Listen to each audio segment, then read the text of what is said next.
Bekti kunjuk nata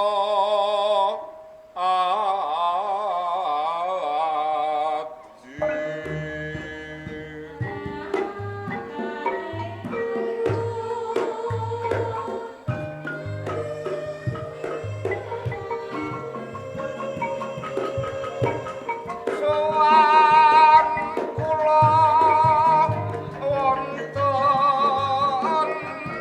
ngarsa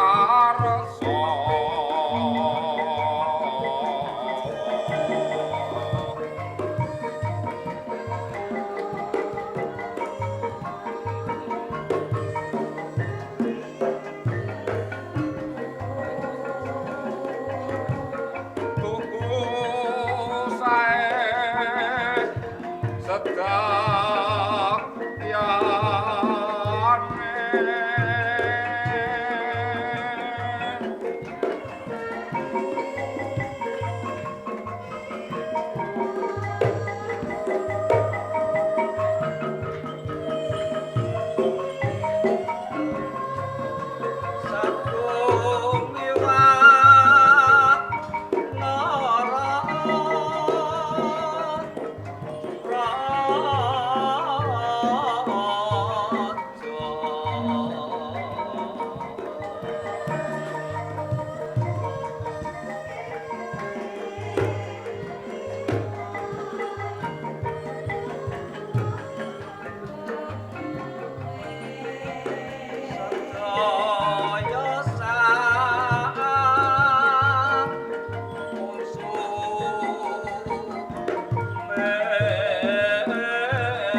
nuwun wonten paring pangandika Kakang Minak Kunjang.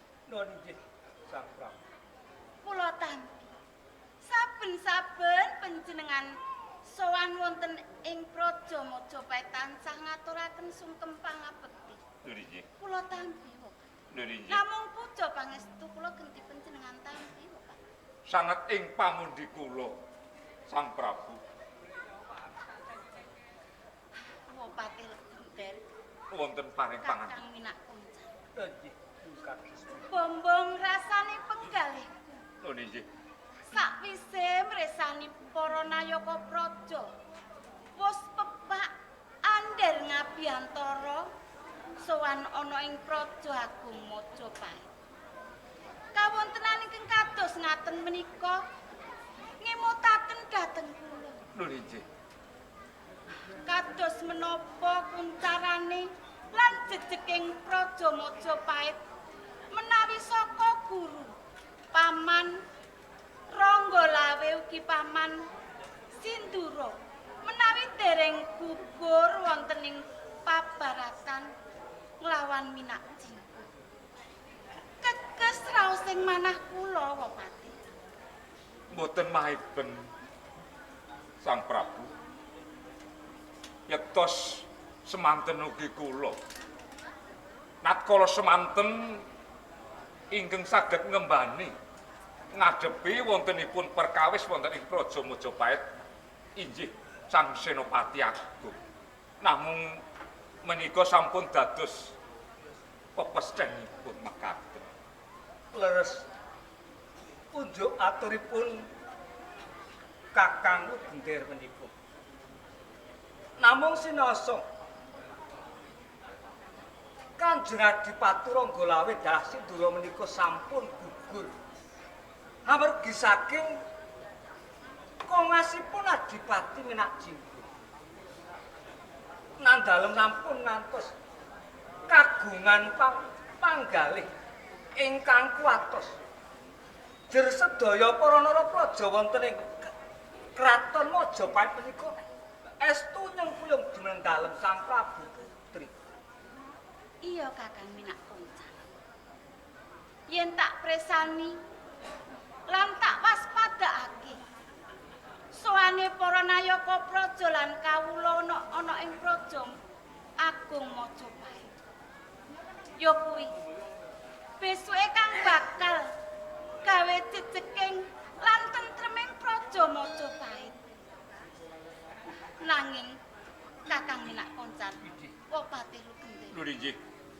Kasunyatanipun ngantos sakmenika dereng wonten senopati ingkang sakmangkinipun menawi wonten bebaya ing Praja Majapahit ingkang badhe ngadepi Wopati.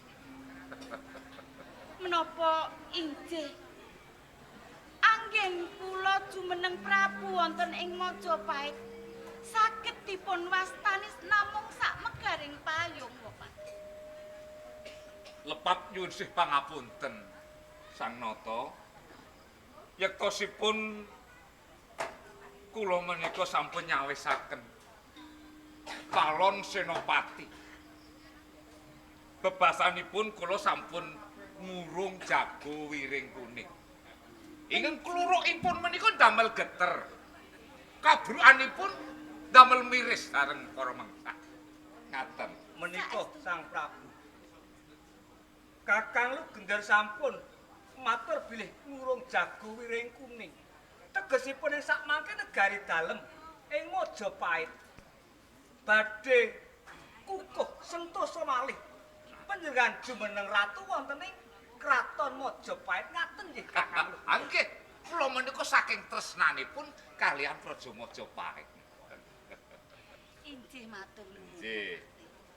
Nanging lajeng sinten?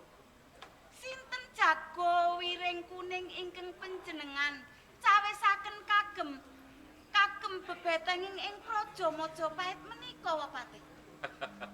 Anak kula menika. Layang Seta kalian Layang Kumite. Dimas Layang Seta, Dimas Layang Nggih. Kumite. Menika sampun kula gembleng. Sampun kula wetek aji jaya kawijayan. Matur nggih, matur. Saderengipun kula matur kepareng kula ngaturaken sungkeming pambutung kunjuk pun sandhap padha dalem Sang Prabu. Tak tampa Dimas Layang Seta. Ya mung Pujastuti ki wae genti tampanana Dimas Layang Seta. Sangeting pamudi kula mugi dadosaken jejimat paripih handayana kasantosan salampunipun kula ngabdi wonten Praja Majapahit mriki Sang Prabu. Iya Dimas Layang Seta. Semanten ugi kula Gusti Ratu nyaosaken sembah bekti kunjuk saneping pepodo dalem Gusti Putri. Tak tampa Dimas Layang Kumitir. Ya mung Pujastuti wae genti tampanana Dimas. Sanget anggen kula mundi Gusti. Ngaten menika. Menika anak kula Layang Seta Layang Kumitir. Injih Bupati. Wiwit lair ceprot menika sampun dipun kungkung wonten ing Praja Majapahit. Tegesipun lairipun menika wonten ing Praja Majapahit. Ngaten, anjih. Injih Bupati. Dos pundi? Nyuwun pangapunten Gusti Putri. Piye Dimas? Ingkang abdi Layang Kumitir menika sampun dipun weleg Nah, matur. Aji Jaya Kawijayan kaliyan Kanjeng Rama. Malah keporo. Kula menika nate Piye? nyundul watu ingkang bobotipun menika sak kintal. Bablas watunipun menika. Benten kalian kula Sang Prabu Putri. Dereng dangu menika kula ngantem gajah mati. Nah, Kejaya menika lah pulang buruk nalika semanten. Lah, iya. Nalika kula bikak wonten lemari. Kula maos mantra. Menika tentu mantranipun Kanjeng Rama. Lah iya. Sareng kula waos Mantrane kepiye mantrane? mantranipun mekaten. Barang ini kalau tidak dicicil atau dibayar, Seta Kumitir. Sanes menika Kang Mas. Dumantra. menika menapa? Oh, dumantra. Iki tagihan gadang. Walah jebul layang gadan. Wah, jan kita wis ora. Seta Kumitir. Nggih. Kula paman. Kowe sak keloron matur ngersane Sang Prabu. Seta matur menawa ngantem gajah mati. Sing diantepi gajah sing wis mati apa gajah urip tok antem mati? Gajah mati menika kula antem. Yes. Mati kaping kalih. Banjur kuwi gajah ngendi Lho, gajah Kasongan Bantul. Seta ngumpulke watu pecah. Sing pecah sirahmu apa sing pecah watune? Anggih, Kepiye matur ki sing cetha. sirah. Cetha Dimas. Oh, jan kowe iki ora Sembrono iki matur ngesari Sang Prabu Putri. Kakangku geden. terus pundi? Menawi panjenengan menika jagaken Senopati, Seta kalian Kumitir. Kamangka Seta kalian Kumitir menika dereng nate majeng peperangan. Dereng nate kula sumerep kados pundi? Olah kanuraganipun Seta Kumitir. Menapa panjenengan badhe madonaken dhateng kula? Lho. Inggih, Boten. kula menika sampun mangertos. Kasektanipun Minak Jinggo. Adipati Ranggalawe. Adipati Sindura. Menika gugur saking Minak Jinggo. Lajeng kula menika keplan saking Lumajang menika mergi kula menika ajrih kalian kasektanipun Minak Jinggo. Nggih. Sakmenika ngaten. Terus pundi? Seta Kumitir Kula wawan. Kula Pak. kanggo pendadaran yen pancen kowe bakal maju dadi senopati ning Majapahit. Saiki tak dadar. Kowe saklorone bisa ngalahke karo Minak Kocar. Menawi paman boten pitados monggo dipun teter wonten ing alun-alun Majapahit paman. Dimas Layang Kumitir. Wis kakang Awake kakang dhewe sing waras ngalah bae. Nek kira-kira kowe mengko kalah, nek ora trimo sak bapakne sisan. Lho. Niku yo seje bubu. Sampun Bapak. Seje bubuan nek ngono kuwi. Sampun Bapak. Jen. Cetanipun Wonten Dalam ing sewu. sowanan mriki kula mboten kepengin wontenipun padudon. Namung awit saking adrenging ras manah kula dipun padonaken kalian Regonopati Geder. Iya, sampun Bapak. Wonten kalih Jenengan kedah gadahi manah ingkang Awakipun kula kemban jejimbahan minangka warangka musuh-musuhan.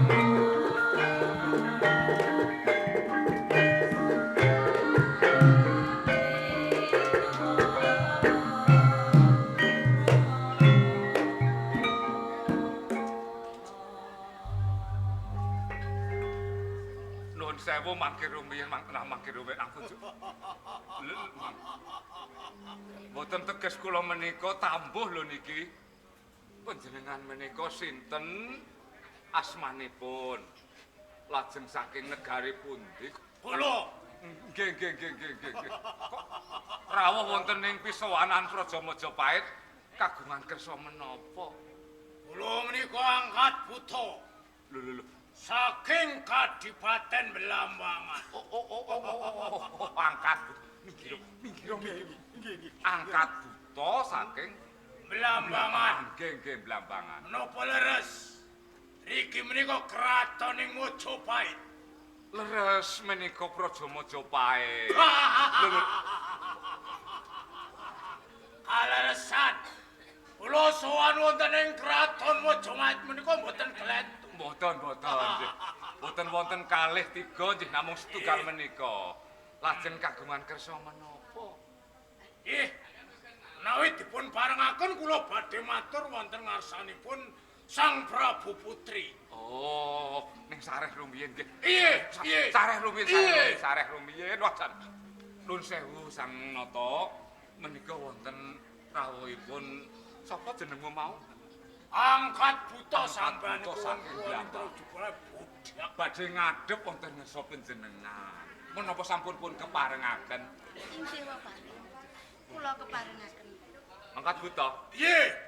Oh, wis dikeparengake. Oh iya, sendika. Kula sampun dipun parengaken matur. Wis. Iye.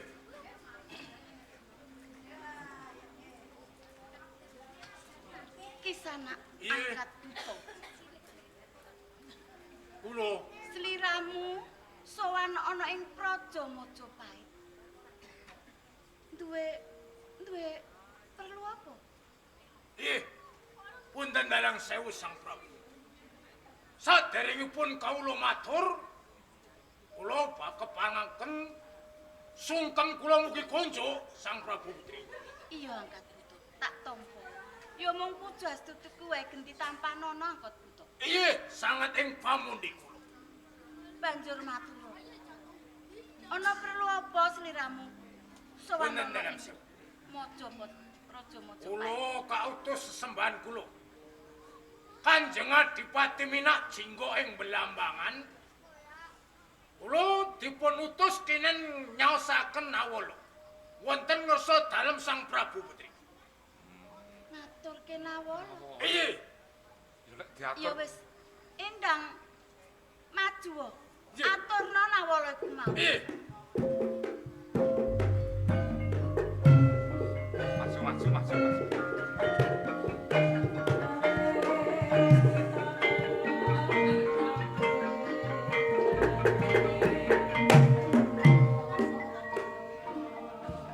Nawala tak.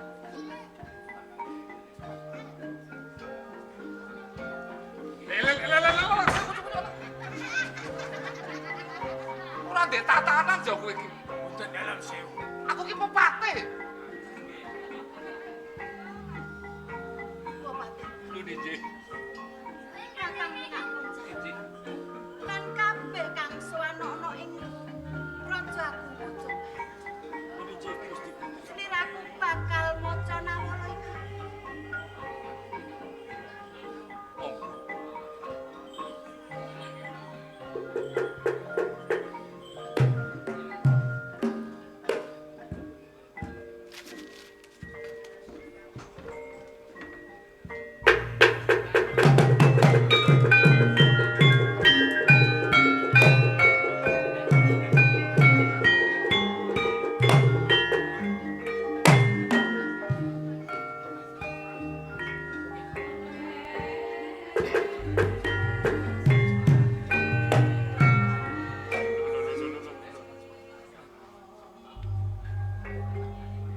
Kumitir. Arep ngopo kowe? Mendhet layang Layang kagungane sapa kowe? penjaran dalem Gusti Putri. Kagungane Gusti Putri kok arep jukuk. Ora tatanan. Putra patih lho kowe iki. Ayo lenggah.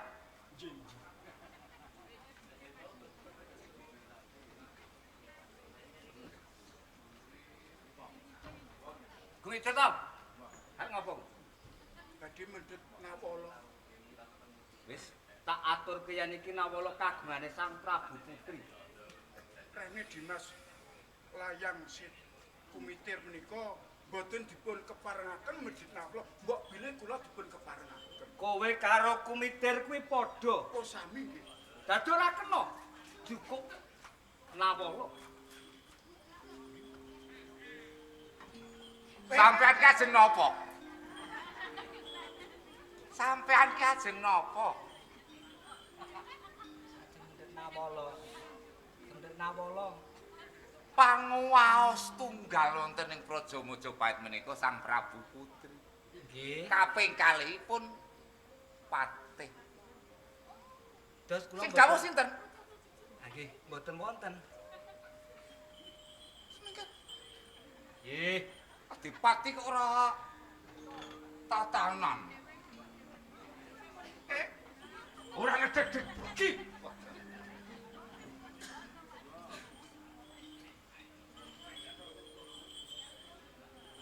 Sing duwe wenang nggih. nggih, Kejaba Sang Prabu Putri apa patih? nggih. Ngertos kula sak menika. Rene penjam menika pangos ingkang angka kalih. Nah. Jenenge dong.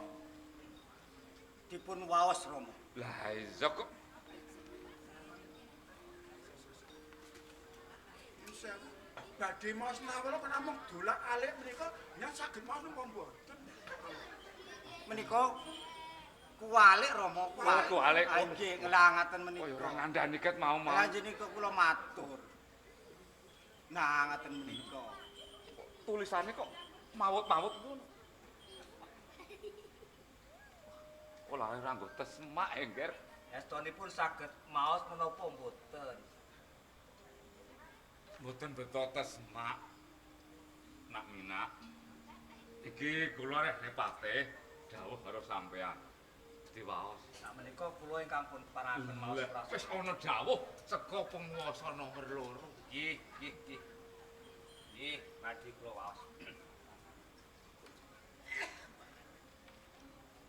Dateng para Sentara lan Nayaka Praja ing Majapahit Nggih. lan Angkadutta. Nggih. Tak keparengake mirengake surasaning Nawala saka Blambangan. Nggih, nggih. Nawala katur marang Dyah Ayu Suba Siti Kencana Wungu.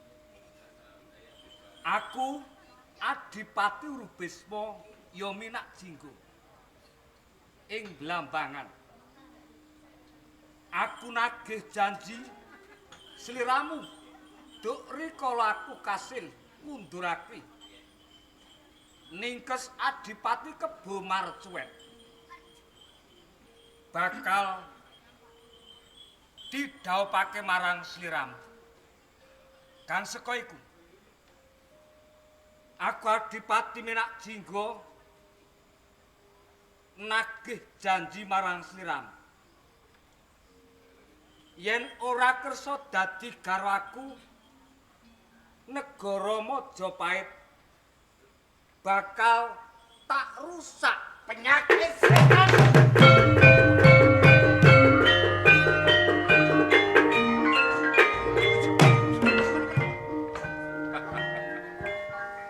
Menika anak kula.